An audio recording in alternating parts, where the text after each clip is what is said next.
నేనెవరో తెలిసే నన్ను పెళ్లి చేసుకోవడానికి సిద్ధపడుతున్నారా? అవును. ఇంతకు ముందు డబ్బును ప్రేమించాను, రౌడీజాన్ని ఆరాధించాను, స్మగ్లింగ్ చేయడం స్టేటస్ అనుకున్నాను. కానీ ఇప్పుడే తెలుసుకున్నాను, ప్రపంచాన్ని జయించడం కంటే ఒక ఆడదాని హృదయాన్ని గెలుచుకోవడం గొప్ప అని. 2 రోజుల్లో నన్ను దుబాయ్ పంపిస్తున్నారు. ఆ గంగారావుని దాసుని ప్రాణాలతో ఉండనే. ఏమండి, చూసారా? మారిపోయానంటూనే మీలో రౌడీని రెచ్చగొడుతున్నారు. ఆడపిల్లలు బాగా డబ్బున్న వాడిని కోరుకోరు, మంచి మనసున్న వాడినే కోరుకుంటారు. స్మగ్లర్ భార్యకి దుబాయ్ వెళ్ళిన అమ్మాయికి లోకం దృష్టిలో తేడా ఉంటుందా? ఇప్పుడు మీరు చేస్తున్న వృత్తిని మానేస్తే 7 అడుగులు కాదు, మీతో పాటు 6 అడుగుల నేలలో కలిసిపోయే వరకు నడుస్తాను. రాజ్యం, నువ్వు కోరుకునే భర్తగా, నువ్వు మెచ్చిన మనిషిగా ఉంటానని ప్రమాణం చేస్తున్నాను.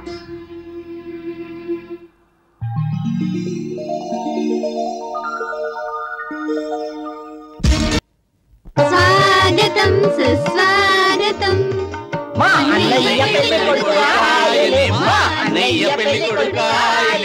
ఆపండిరా, ఆపండి, ఆపమంటుంటే. రాజు, ఎన్నాళ్ళకి నా ఇంటికి కోడలు వస్తుందిరా? అమ్మాయి పేరేమిటి? రాజ్యం దాదా. రాజు, రాజ్యం, రాజుగారికి రాజ్యం దొరికింది. వాళ్ళ నాన్నగారు ఏం చేస్తుంటారు? ఏమిట్రా, మొన్న అమ్మాయి పేరు తెలీదన్నావు, అడ్రస్ తెలీదన్నావు, ఇప్పుడు వాళ్ళ నాన్నగారి గురించి కూడా తెలీదా? అసలు ఉంటే కదా తెలియటానికి. అయ్యో పాపం, పోయారా? పోలా. అమ్మాయికి వాళ్ళ అమ్మ తెలుసు తప్ప నాన్నెవరో తెలీదు. వాళ్ళ అమ్మ కనకం కంపెనీలో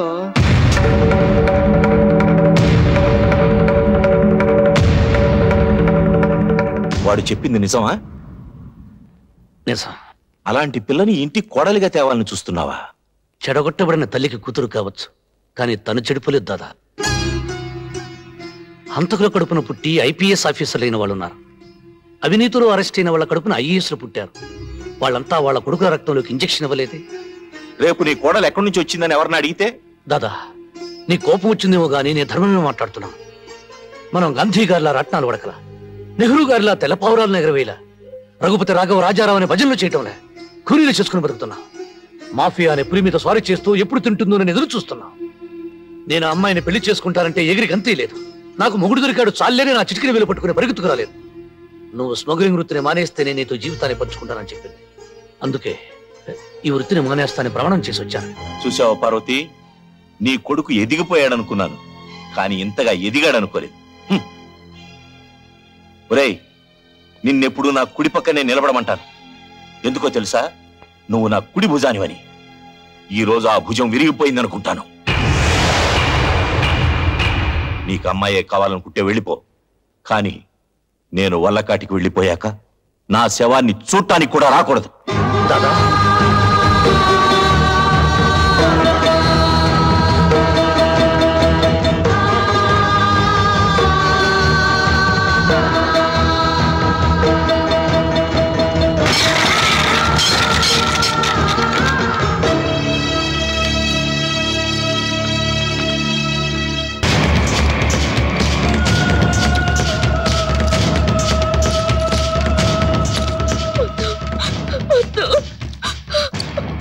నా శత్రువు మనిషితో కలిసి నాకే డోకా ఇవ్వాలని చూస్తావా? తోలుస్తానే. చూడు దుబాయ్, అది రోజు దుబాయ్ వెళ్ళాలి. అరబ్ సీట్లకి ఒంటి మీద మచ్చలున్న అమ్మాయిలంటే ఇష్టం ఉండదు. వదిలిపెట్టి, కొట్టద్దు.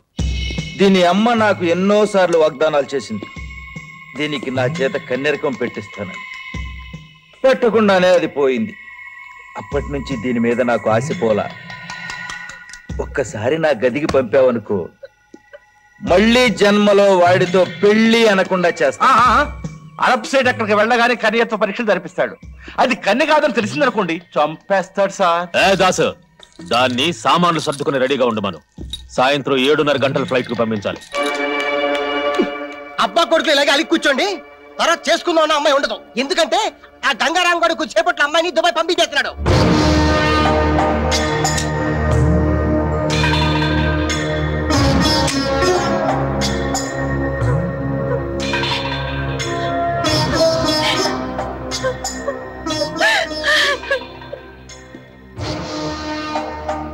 చేసుకోబోయే పిల్ల జీవితం నాశనం అయిపోతుంటే అలా తల వంచుకుని నిలబడతాడేంటి? జీవితాంతం నన్ను తెప్పిపడవడానికా? నన్ను కాదని పెడితే బతికినంత కాలం మాట్లాడని చెప్పి ఇప్పుడు అలా మాట్లాడతాడేంటి? జీవితాంతం నన్ను తెప్పడానికే? కోపంలో ఏదో అంటాం. కోడల జీవితం పాడైపోతుంటే చూస్తూ ఊరుకుంటావా? ఆయన కోడలను ఒప్పుకుంటే ఇంకా ఆలోచిస్తావింట్రా?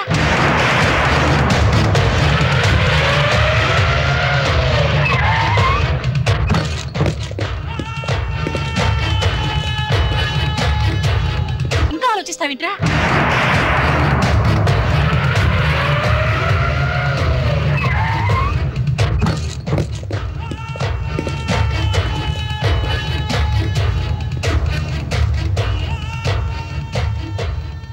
గంగారాం, మనం స్థలాల కోసం కొట్టుకున్నాం, స్మగ్లింగ్ కోసం కొట్టుకున్నాం, కానీ ఇప్పుడు వచ్చింది దీనికోసమేగా.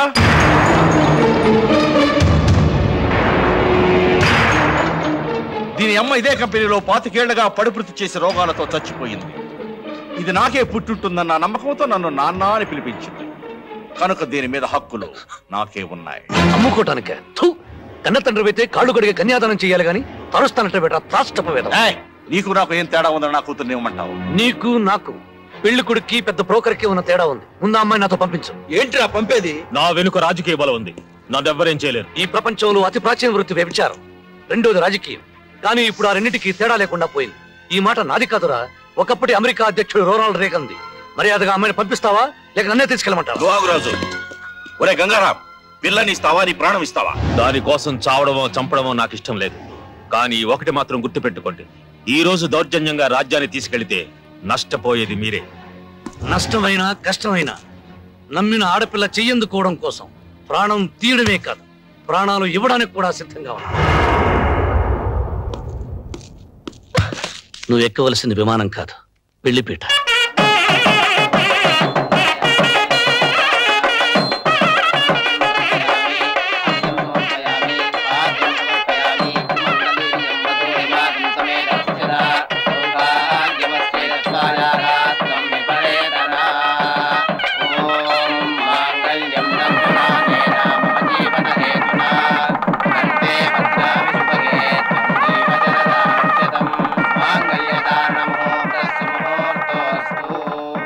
అయ్యా, అరుంధతి నక్షత్రాన్ని చూదురుగా లేవండి. చూడాల్సింది అరుంధతి నక్షత్రాన్ని కాదు, అనురాగాన్ని పంచిన అమ్మని, జీవితాన్ని ఇచ్చిన నాన్నని. రాజ్యం రా. ఆగండి మావయ్య. భర్తకు కట్నం ఇచ్చుకోలేని ఈ కోడలు మిమ్మల్ని ఇప్పుడు ఒక కట్నం అడగాలనుకుంటోంది. ఇస్తారా?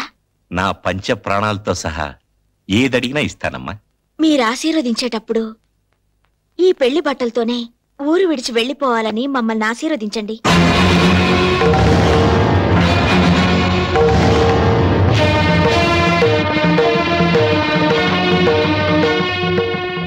కోడలు రావాలి, కోడలు రావాలి అని కలవరించినందుకు పెళ్లి బట్టలతో నువ్వు మాకిచ్చే బహుమానం అమ్మాయిది. ప్రాణాలను వదులుకుంటావా, బిడ్డను వదులుకుంటావా అని ఏ తల్లిని అడిగినా ప్రాణాలనే వదులుకుంటానంటుంది.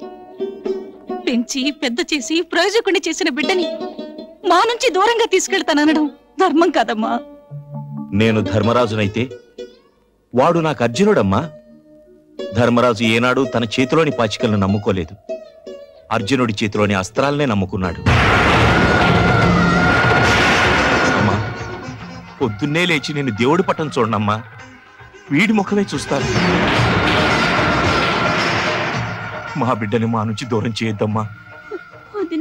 పొరపాటు అడిగానని చెప్పు. మా అన్నయ్య అంటే మాకు ప్రాణం, మా అన్నయ్య లేకుండా మేము బ్రతకలేం. ఆయన ప్రాణాలకే ప్రమాదం రాకూడదని ఈ ఊరు విడిచి వెళ్లిపోవాలనుకుంటున్నాం. శరీరంలోని ప్రాణం చిల్లుకుండలో నీరు లాంటిది. ఏదో ఒక నాటికి నీళ్లు లేని కుండ మిగిలినట్లే ప్రాణం లేని కట్టె మిగులుతుంది. అటువంటి ప్రాణాలకు భయపడి నన్ను నా తల్లిదండ్రులు వదిలిరమ్మంటావా? ఉత్తమ స్త్రీతో వివాహం తుఫాను జీవితంలో రేవు లాంటిది. నాలాంటి ఆడదానితో పెళ్లి రేవులో తుఫాను లాంటిది. ఇప్పుడు నా మూలంగా మీ ఇంట్లో తుఫాను రావడం నాకిష్టం లేదు. నువ్వు కట్నం అడిగినప్పుడు నా పంచ ప్రాణాలు ఇస్తానన్నాను, కానీ వాడు నా ఆరో ప్రాణం తల్లి. మీరు నాకు మాటిచ్చారు. అలాగేనమ్మా, నువ్వు వాడి బాగునేగా కోరుతున్నావు. అలాగే వెళ్ళండి, మా నీడ పడనంత దూరం వెళ్ళండి. వెళ్ళిపోండి. బాబు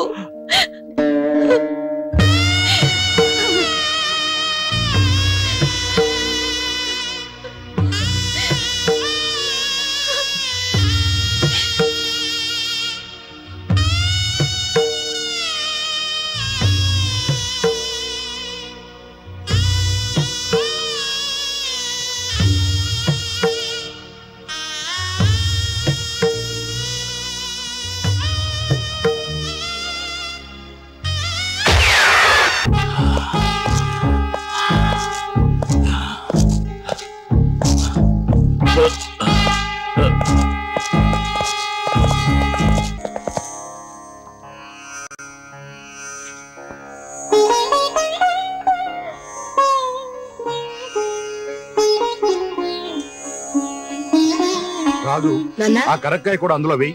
అలాగే నాన్న. ఈ మిశ్రమాన్ని క్రమం తప్పకుండా 90 రోజులు వాడితే రక్తపోటుని స్వాధీనంలోకి తీసుకురావచ్చు. అలాగా? మరి ఆ నాగవేణ్ణి కూడా కలుపు. అలాగే కలుపుతాను.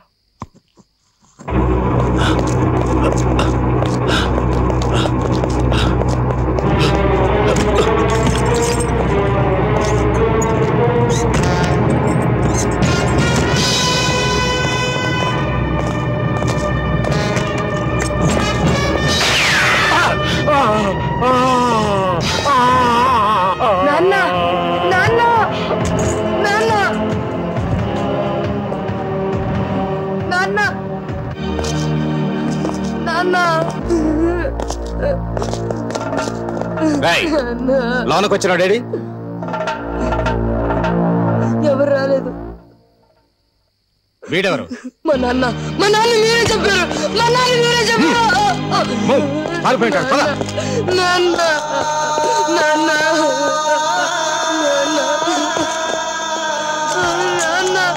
నాన్న నాన్న నాన్న మాట్లాడు నాన్న నాన్న నాన్న బాబు బాబు, నా వల్లే మీ నాన్న చనిపోయారు. నన్ను పోలీసులకు ఎందుకు పట్టివ్వలేదు? సహాయం కోసం ఎవరు మన ఇంటి గడప తొక్కిన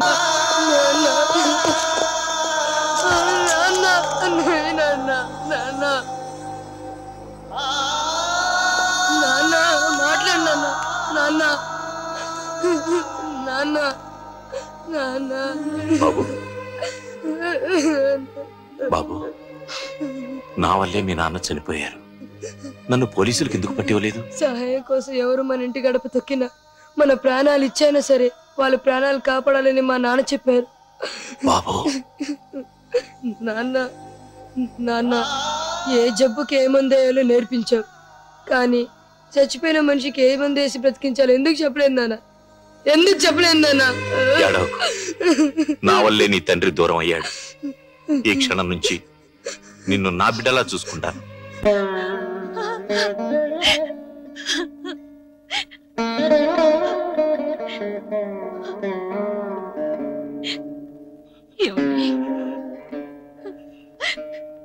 పార్వతి, భగవంతుడు వాడితో మనకింతవరకు అనుబంధం ఇచ్చాడు.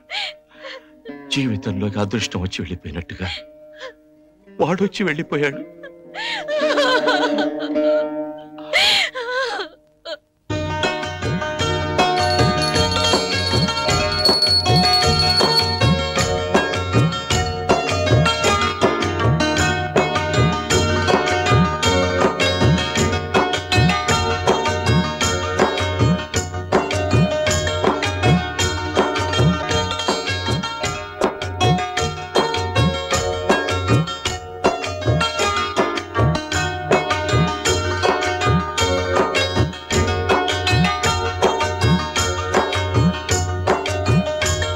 వస్తానండి. అలాగే.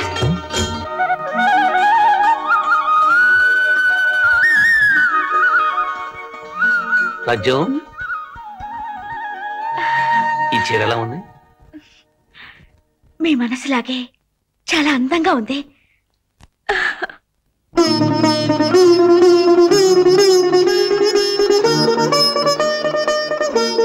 బుజ్జి, ఏం తీస్తావో చూద్దాం. ఏమండి ఏమండి ఈ రోజు పాప అన్నప్రాసన. ఎక్కడో ఉన్నారు మీరు? రాజ్యం, మా వాళ్ళందరినీ వదిలించి చాలా రోజులైంది. మనకు పాప పుట్టిందని లెటర్ రాశాను తప్ప వాళ్ళని చూడటానికి ఒక్కసారి కూడా వెళ్ళలేదు. ఈరోజు పాపకు అన్నప్రాసన తెలిస్తే ఎంత బాధపడిపోతాడో దాదా.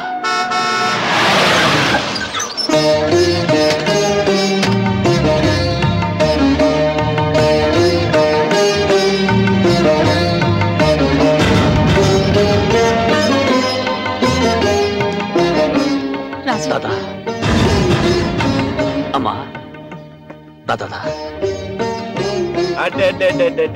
దర దర దర దర దర. దాదా, ఈరోజు పాపకు అన్నప్రాసన. అరే శుభం. ఎదుగారా ఎదుగారా ఎదుగారా. 1000 ఏళ్ళు వర్ధిల్లమ్మా.